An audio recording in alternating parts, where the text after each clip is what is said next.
Hi everybody, so this is going to be a video tutorial on waxing and tinting eyebrows. So I'm first starting with prepping the skin. On this cotton round here, I have just some 99% isopropyl alcohol.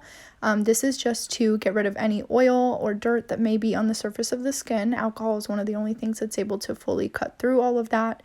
And now I'm actually just applying a little bit of a baby powder. So this baby powder or any pre-wax powder is going to help absorb any oils that may arise throughout the treatment.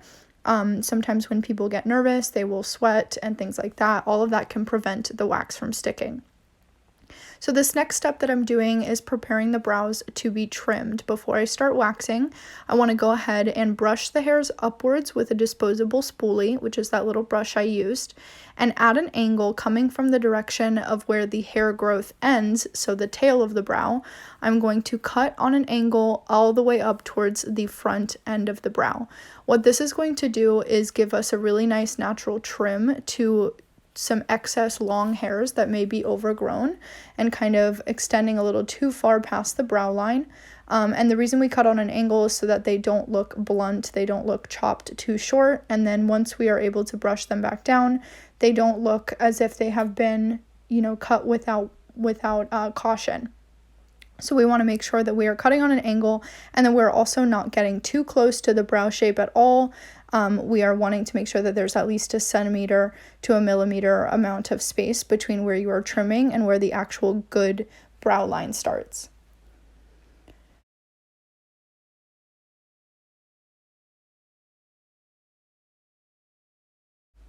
So this next step is where we are going to start waxing. I'm first going to do a patch test for temperature on my inner wrist. This is going to allow me to see if the wax is too hot or too cold for the client's skin. And once I know that it's a good temperature, I can go ahead and place the wax starting on the center of the brow between the two eyebrows. I like to start in this place here because it's the least painful for the client. It's a good, nice starter spot. And this also allows me to see kind of how their skin is going to react to the waxing if I'm not sure already. I'm going to place the wax in the direction of the hair growth, and I'm going to pull the strip off in the opposite direction. So if the hair is growing up, which it always is between the eyebrows, going back towards their hairline, you're going to place the wax following that direction from the nose to the hairline, so bottom to top. And I'm going to place the strip on top. It doesn't really matter what direction you're pressing. You just want to make sure that the strip is completely adhered to that sticky, soft wax. And then you're going to pull in the opposite direction. So now I'm going to work on the next section of the brow, which is going to be the top of the right eyebrow. I like to work in about 5 sections, so I like to do the center, and then the top of the brow, the underneath of the arch, and the same on the other brow, the top and the bottom. I'm going to again place the wax in the direction that the hair is growing, which is from the front of the brow out towards the temple, and then ripping off in the complete opposite direction from the temple towards the forehead. You can see I'm doing that here as well. And don't worry, it doesn't hurt her. She's super flinchy.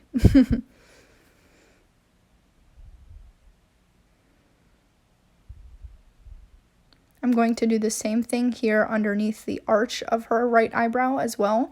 So again, placing the wax in the direction that the hair grows, so out towards the temple. And then I'm going to throw that stick away because you guys know we're never going to be double dipping sticks, only one stick at a time. And then once you've placed the wax on the skin already, you're going to throw that out. Then I'm placing the strip on that wax and going to hold the temple. I like to hold the skin taut so that there's no pulling unnecessarily, and then rip off in the opposite direction. I also like to take another strip to kind of get any remaining wax that may be stuck to the skin and just kind of tap it off, because again, the only thing that it sticks to is that paper. I also want to make sure that you guys are aware as I continue to do this other eyebrow that we have to be extremely cautious as to where we are applying this wax and how much wax we're using. So I really like soft wax for the eyebrows or any facial waxing just because I can really control where I put it and I don't have to glob on a ton of wax or a really thick layer. I can use a very, very thin layer with a good amount of pressure on the stick in order to just fully coat those hairs. And then once I place that strip down, it's going to really grab all that wax and pull all the hairs out with it. So you do not need to be globbing on tons of wax. It can be a very, very thin, small amount. And I would really venture to tell you guys to be cautious as to where you're applying the wax. So if you are not sure, if you're getting a little too close to the good brow shape, you are going to want to definitely give yourself about 1 centimeter of buffer space between where you apply the wax and where the good brow hairs start. You definitely don't want to be stuck in a position where you have taken too much of the hair off and that they're left with a bald spot now. And if you are ever put in that situation where the wax has ended up somewhere where you don't want it to be, that can definitely happen to anybody, especially if you're rushing. What I would tell you is to do not put the strip on the wax and try to pull it off, because you're 100% definitely going to pull the hair off in that way. So I would just leave the wax where you put it, let it dry down a little bit, and then you can use a remover oil to try to kind of melt away some of that wax off of the good hairs. Then you can remove the rest with the strip if you need to. So now that I've completed waxing really both of her brows entirely, I'm going to brush those hairs up one more time, trim anything down that I may have missed the first time, and then I'm going to start to tweeze. So I like to use these electrolysis H tweezers because they allow me to grab one hair at a time, which is really nice if I'm trying to be super precise. But if you prefer a slanted tweezer that grabs multiple hairs at a time, you're free to use that as well. They do the same thing. When we are tweezing, in order to make sure that it doesn't hurt the client very badly, we want to pull the skin in the direction of the hair growth. So again, if we are doing a hair that kind of grows out towards the temple, pull the skin in that direction and then tweeze the hair in that direction as well. If you try to tweeze the hair in the opposite direction that it's growing, for example, if the hair is growing right to left and you try to pull it off going towards the right, it's actually just going to break off, and you're most likely not going to have the full hair removed from the follicle, and you're also going to hurt the client pretty much. They're going to really feel some irritation when you're tweezing there. So now I'm mixing up the tint, and this is going to be our tinting process, which is really nice. It's going to be a great add-on for you guys to offer to your waxing clients. I find that it is amazing for filling in any gaps that they're trying to, sort of grow back or fill in over time. And the tint tends to last about 4 to 6 weeks if they don't scrub their brows too often. So I am using a flat definer brush to apply this, and I'm using the Godfrey tint, but you can use the Reflectacil like we use in the office. It doesn't matter. Every single tint that you mix up, if it is a part, oxidant and part pigment, you're always going to do a 1-to-1 ratio of each. So 1-to-1 ratio of the pigment to the oxidant. Mix it up nicely. I'm using a natural brown on her, because I know that this is going to be the perfect color to match her natural hairs, but it's also going to allow me to kind of fill in any gaps and make sure that it looks, very seamless and natural. It's going to look basically like a powder makeup.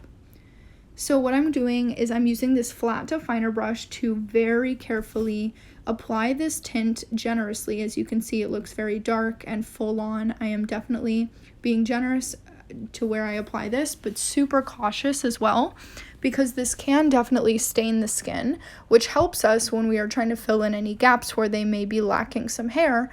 But we also don't want to be just globbing it on all over the brow, because it's going to create a very smudgy, shadowy look. It will definitely stain the skin if you apply the tint where you don't want it to go. So I like to apply this in the exact direction of where I want their ideal brow shape to be. If you struggle with this, maybe the client doesn't have a great brow shape to follow, you can do some mapping techniques, which I'll talk about in a later video. But this helps us to, really carve out what they naturally have as their great natural brow shape that's as symmetrical as you can get it, given their natural brow hair growth at the time. It also really helps to wax before tinting because of this reason, where we can kind of get rid of all those excess hairs that may be confusing you, and go in with the tint to carve out exactly which hairs we want to keep. This tint, it oxidizes pretty quickly, so we are going to let it sit for about 3 to 5 minutes, and then we're just going to remove it with water.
Now with a clean cloth and just some plain water, I'm going to wipe away the tint.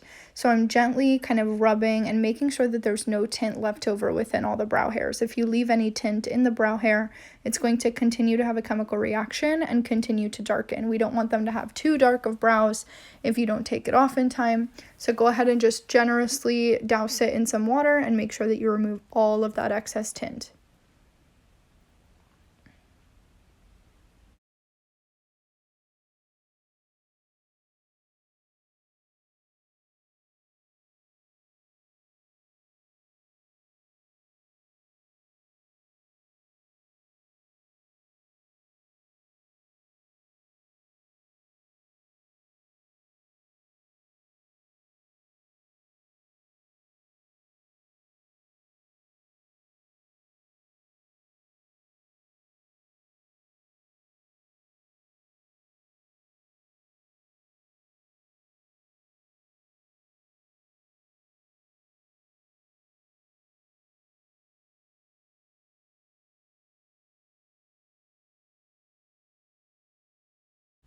Alright, and now that we have finished the tinting process and her brows look perfect, I'm going to use a finishing oil on the skin. What this is going to do is help me to remove any excess stickiness from any waxing that I had done earlier. It's also going to coat and nourish the brow hairs to help them to keep growing in the direction that we want to. So again, just let your clients know that typically they need a brow or any facial wax about every 2 to 3 weeks. And then they are also going to need tinting about every 4 to 6 weeks, given that they take care of their tint. So thank you guys so much for watching. Please do not hesitate to comment on this video or reach out to me, as you guys know how to do, with any questions. And I will see you soon. Thanks.